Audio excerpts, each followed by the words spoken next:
see that thing come up there. I'm delighted to have the opportunity anytime I can be with you, and appreciate so much that this congregation has done for me and all it means to me. And I will be forever indebted for all that you've done. True love. God has written a book to tell us about love.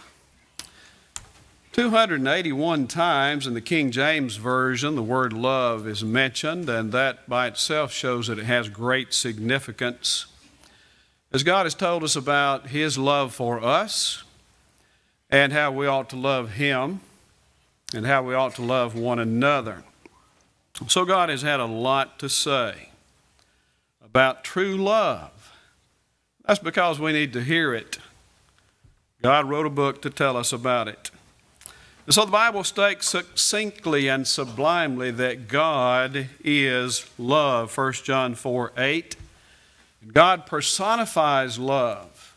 If we want to see love and know what God is, then what love is, we look to God, because God is love. But in relationships, the question sometimes is, which one will say first, I love you? You may have gone through that a time or two in your life.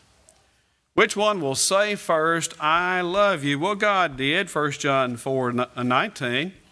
We love Him because He first loved us. And God expressed to us not only that He loved us, but John 3:16 tells us how much. God so loved us. He so loved the world that He gave His only begotten Son, that whosoever believeth in Him should not perish but have everlasting life. Then Romans 5:8, God commendeth His love toward us, in that while we were yet sinners, Christ died for us. And so He so loved us, and He loved us the most. He taught us how to love. So God's book tells us how much He loved us. I hope you can see that. You can't see that, can you? Can see that. Okay. Sister Faulkner says she can. God so loved us. But I want us to look at a more specific side of love instead of an overall theme or just noting that God loves us. I want us to consider how that true love that God has shown to us now should be shown as husbands love our wives. And so we'll focus on that in our study today. God's book records a command from Him that husbands are to love their wives. Husbands, love your wives, even as Christ also loved the church and gave Himself for it, Ephesians 5:25. And we look at that and we say, why, that ought to be easy, right? But why then are there so many problems in marriages? Why does it seem so hard sometimes? So God obviously saw the need to tell us to love our wives. And not only that, the need to tell us how to love our wives. But what is love as we consider husbands loving your wives? What is love? Now, for some people, love is just a word. And for all of us, love is just a word until we know what it means. With some people, they have defined that word improperly. They really don't know what biblical love is. Love is not lust. Matthew 5:28, whosoever looketh upon a woman to lust after her hath committed adultery with her already in his heart. In 2 Timothy 2:22, Paul wrote to Timothy and told him to flee also youthful lusts. Now, the problem sometimes is that we look to movies or to the media or to music or to magazines. In other words, we look to men to find out what love is, and they give us the wrong definition. So love is not lust. But we can know what love is, and we can know that from God's book. Love is not selfish. It is not self-serving or self-seeking. I saw recently where this lady said, "I divorced my husband because he was so selfish." And then she said, "I wanted to be able to do what I wanted to do." Well, I see the problem. Love is not selfish, it's not self-serving, it's not self-seeking. Neither is it unkind or abusive or demeaning. Now, I know you probably are not aware of this, but I have grandchildren. I have 7 of them, and 3 of them live near me. They play soccer, and they've all played soccer this week several times. And so, sitting there and watching, I've heard some parents say some things that they shouldn't have said. Some angrily yelling at the children and telling them what they weren't doing right and how they ought to do it right, and very discouraging and disapproving. And so there was a lady sitting a little bit away from me, and she was very loud and very ugly and angry. And so she came over to talk to another lady, and I was standing up stretching at that time, and so I just interjected myself into the conversation. And as we were talking, I said, "You know, this is just a game." They were very angry as they talked about how the defense wasn't doing this, the offense wasn't doing that, and the coach wasn't doing what he ought to do. And I said, "These are children. And so why don't we try to encourage them? Why don't we tell them, hey, you did a great job on that. Next time, you know, when the pass comes, maybe you can even kick it as it comes by." Why don't we try to encourage them? It's amazing to me how they can miss a ball that big. Why don't we try to encourage them? So my little granddaughter was playing, and somehow she got hurt, and she came off the field, and I went to get her, and I picked her up and put her on my shoulder, and I patted her and kissed her on the cheek, and I said, "Where does it hurt?" And she said, "I can't remember." One of those serious injuries, you know. But you know what? After patting her and telling her I loved her and taking care of her and buying her some ice cream, it was all okay. Well, love is encouraging. It's not unkind. It is not a taking, but a giving. And I heard one brother say that he and his wife never argued. They did have discussions sometimes that the neighbors could hear, but they never argued. Well, we need to have the kind of love that is thoughtful. And so that love must be the 1 Corinthians 13 kind of love.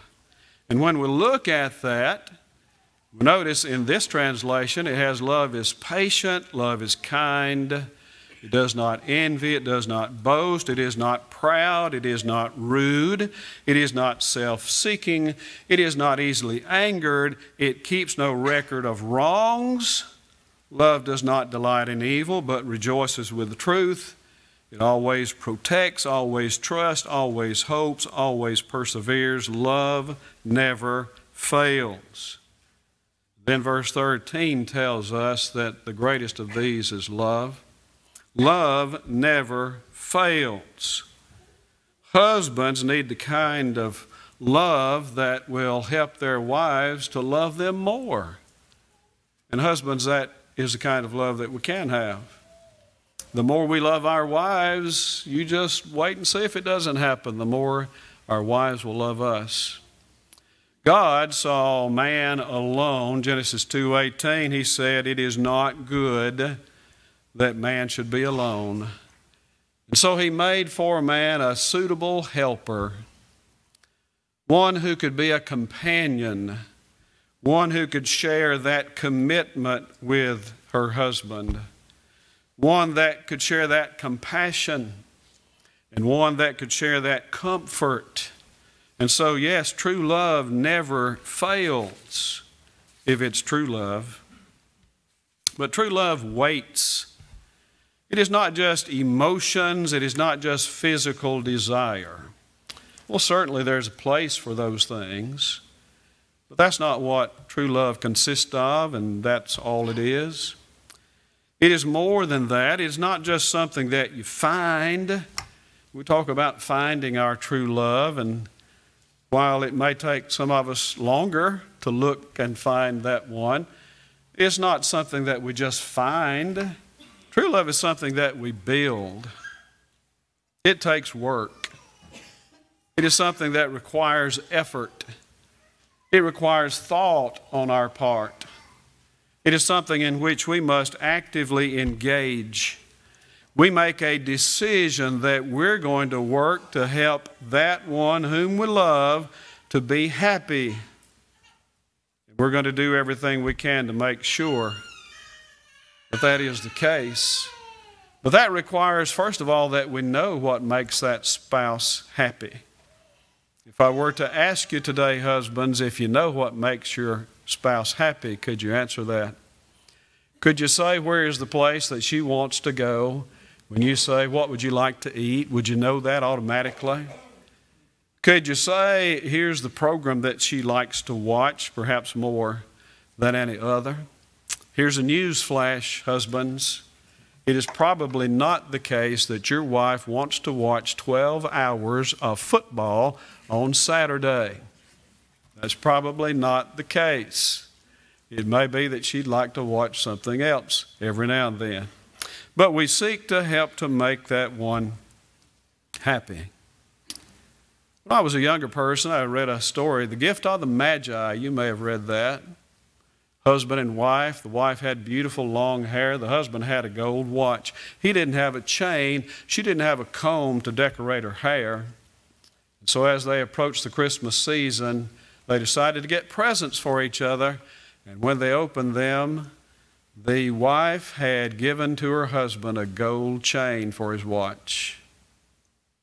And he had given her a comb for her hair. But he sold his watch to buy the comb. And she sold her hair to a wig maker to buy the chain. They were not interested in getting, they were interested in giving. And that's the kind of love that is true love. And so true love waits. It doesn't look for the perfect love, but true love seeks to love perfectly. It is not how much can I be loved, but how much love can I show? And we'll find that when we give love, we'll never run out of it. When we give love, we'll find our hearts filled with love. That's what true love does. Now, anybody can say, I love you. A lot of times that may be said for an advantage. Anybody can say, I love you, but not everybody shows it like they should. John 11:35 and 36 shows that the Jews misunderstood, of course, but they did understand this. When Jesus wept, the Jews said, behold how he, Jesus, loved him, Lazarus, who had died. Behold how he loved him. They could see that. They could, by what Jesus did, know how much he loved this man. Now, sometimes people live together as husband and wife and do so for decades, and it may not ever be readily apparent that they have love for one another. It may not ever be the case that this is something that can be seen. Sometimes I wonder, as I observe situations like that, do they love each other? Or are they just living together because they've got a piece of paper that says they're husband and wife? How ironic that the more love you give, the more love you have. But some have never learned that. True love not only waits, it lasts. Notice Ecclesiastes 9:9, live joyfully with the wife whom thou lovest all the days of thy life. True love lasts all the days of your life. And true love makes memories that last forever with the one that you love. It's not how many you love, it's how much you love that one. Yet some boast about the many. Hebrews 13:4 tells us that marriage is honorable. It is to be respected. It is to be honored. Marriage is honorable in all, but in the bed undefiled. But whoremongers and adulterers God will judge. And so true love not only waits, true love lasts. It makes memories that last forever. Sometimes we'll look at photos from the past. Did that just recently. It brings back those precious memories of days when we went here and did this and we did it together. Now, I've been away from my wife, preaching many times, sometimes for weeks at a time. And when I think about those times, I don't have the same memories as I do when I think about those times when I was with her. True love doesn't mean being inseparable. We may be apart from each other, but it means that when we are separated, nothing changes.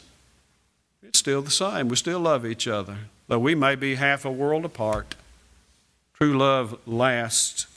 And so live joyfully with the wife of thy youth. Have joy with her. Notice, with your wife, husbands, love your wives, Paul wrote, all the days of your life. It's not about how many days that you can live together, though we want to have many. It's not about how many days you can live together. It is about how much you love every day that you live together. So true love is not about Romeo and Juliet who died together. It's about Grandma and Grandpa who lived together. Maybe 50, 60, 70 years. They lived together. They shared that life with one another. They shared that love with each other. For better or worse, for richer or poorer, in sickness and in health. And as one brother said, that's not a multiple choice. Till death do you part, Matthew 19, 6 through 9, providing the only exception. True love lasts. It is a lifelong commitment. God designed it to be that way, and we ought certainly to desire it to be that way. Romans 7:2. As long as we live, we ought to be in love with one another and live together. And so true love does not die, it gets stronger. It gets stronger as time goes by. And so it waits and it lasts, but it doesn't have a happy ending. And when you see that, you may be thinking, well, I don't like that. There is an end sometimes. One passes, the other's left. It doesn't have a happy ending. And I'm using that in the sense of, we think about the prince and the princess who, in the love story, fairy tale, meet together and they have a happy ending. Everything turns out just like it ought to. But here, true love doesn't have a happy ending because it never ends. True love does not end. I love you yesterday, I love you still, I always have, I always will. True love doesn't end. And now death may separate us, but if we live faithfully, we look forward to being together again. We'll not have the same relationship in heaven, of course. No marrying nor giving in marriage there, but I trust that we will recognize each other. And we will know those relationships that we had in that life here upon the earth. So true love lasts. It doesn't have a happy ending because it does not end. I've fallen in love many times, but always with you. And so rejoice with the wife of thy youth. Live joyfully with her and love her and see if you can outgive in that love. Husbands, love your wives, even as, that's an adverb of manner, even as Christ also loved the church, Ephesians 5:25. So how are we to love our wives? Even as, just like Christ loved the church. How much did he love the church? He gave himself for it. I was talking with someone and told them I got in bed about midnight and I woke up at 4. I don't know if that was 3 or 5. I don't know what time it is. I'm like that farmer who was complaining about daylight savings time. He said, that extra hour of sunlight is burning up my tomatoes. And so whatever time it is right now, I'm glad to be here. But I woke up this morning sometime early because there was a sound. It sounded like somebody was knocking loudly on the door. And that, of course, got my attention. And my wife was there, and so I wanted to protect her. And so I got up and checked all around, and I made sure everything was okay. And I would have been willing, if there had been a danger, to do what I had to do to protect her. And I trust every husband here would do the same. But as we think about sacrificing even our lives to protect our wives, we're willing to die for our wives, or are we willing to live for them and to show them that love that they need to have? One man said that he was afraid he loved his wife too much. His friend said, well, do you love her as much as Christ loves the church? And he said, no. He said, you still don't love her enough. We're to love our wives even as Christ also loved the church and gave himself for it. True love touches the heart and the soul. It is that which holds on to us when we are most fearful, when we are at our weakest moment. It is that which sees us when we are most unattractive and still loves us. It is that which loves us even when we are at our worst. Now, you ladies can close your ears for just a moment, and I'll speak privately to the men. Sometimes, men, you just need to go ahead and say, I was wrong. I do that in advance. I go ahead and put one in the bank. And sometimes I tell my wife, you know, if I say anything or do anything, I'm in a kind of a bad mood, I'll go ahead and apologize now, and then when it comes up, maybe it'll be better. But at your worst, that's how true love still loves us, when we're at our worst. And it works to make the one whom we love better. And when we do that, we make ourselves better as well. So Christ loved the church and gave himself for it. True love is a giving love. It is a sacrificial love. It is, again, that love that will make the supreme sacrifice if necessary.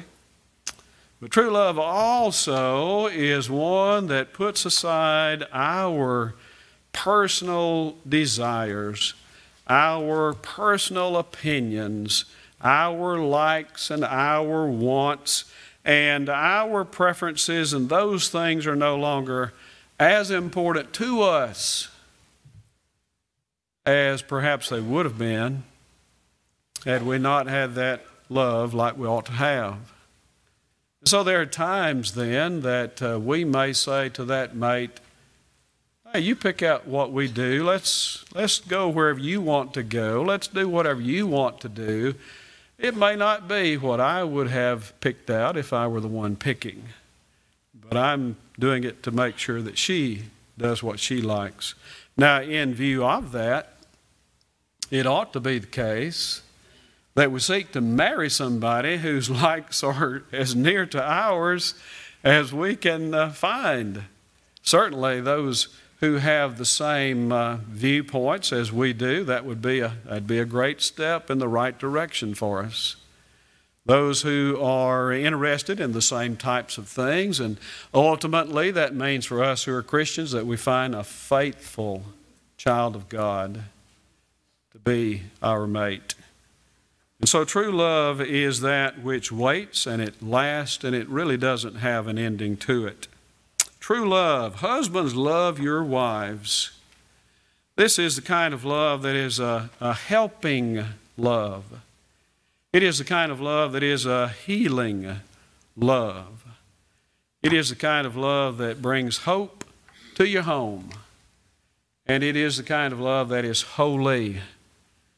Now, the world doesn't even know that kind of love. Certainly doesn't portray it.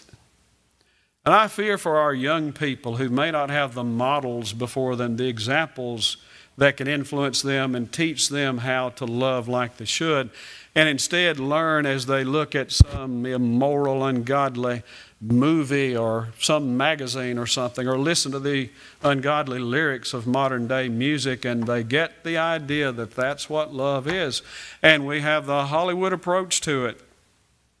That is not what true love is. That's the exact opposite of it.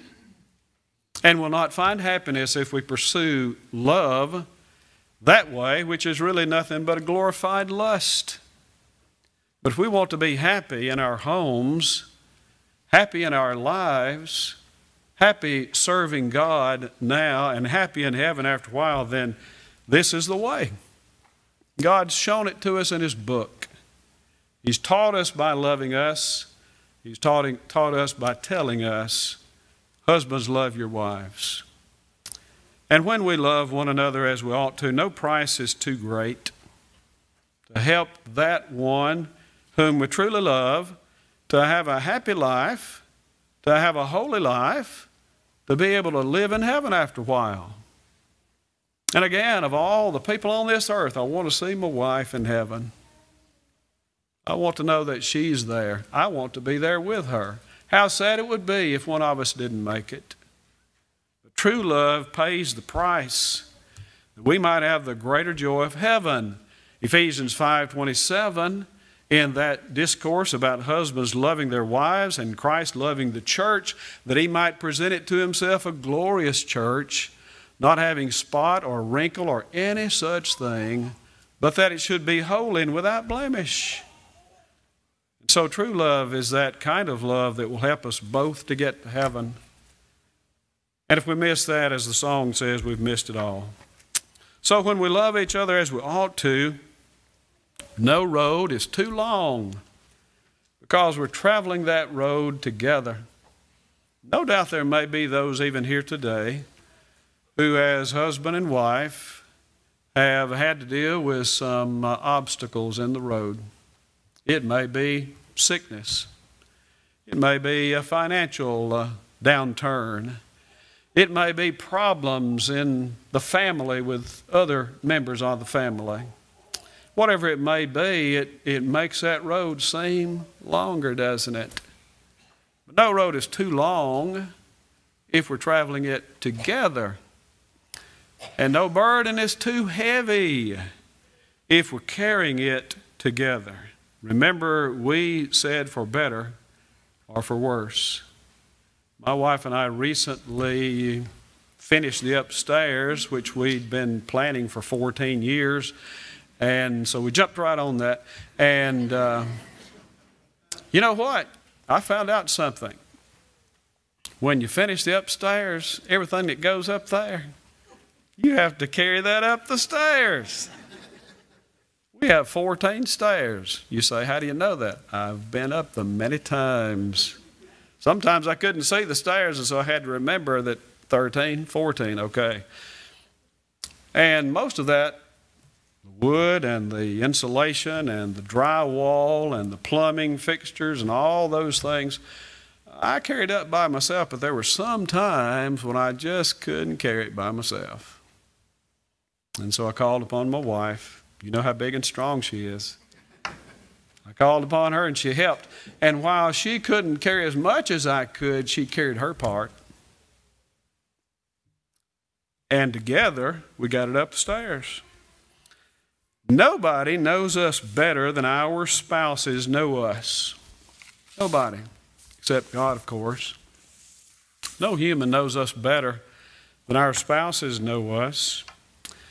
The question then is, does your spouse know that you are saved and ready for eternity? Now, if that spouse is trying to live the faithful Christian life and looking toward heaven in hope after a while, I can tell you this: there is nothing on this earth that is more important than your being saved.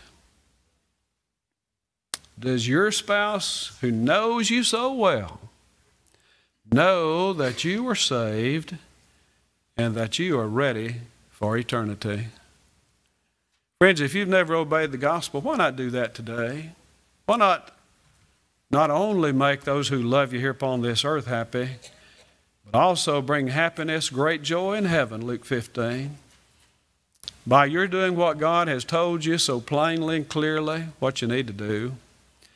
Believing in Jesus as the Christ, John 8:24. Repent of all past sins, Acts 2:38.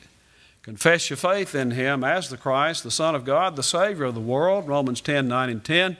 And then be buried with Him in baptism, Romans 6:3. That from that watery grave you might arise and walk in newness of life, verse 4. He'll add you to His church, Acts 2:47. You can leave here today on your way to heaven after a while. Continue faithfully therein, and it will be yours. If you haven't done those things, it's time to do that. We'll be glad to help you. If you started down that road but somehow got detoured, it's time to come back. We pray that you will while we stand together and sing.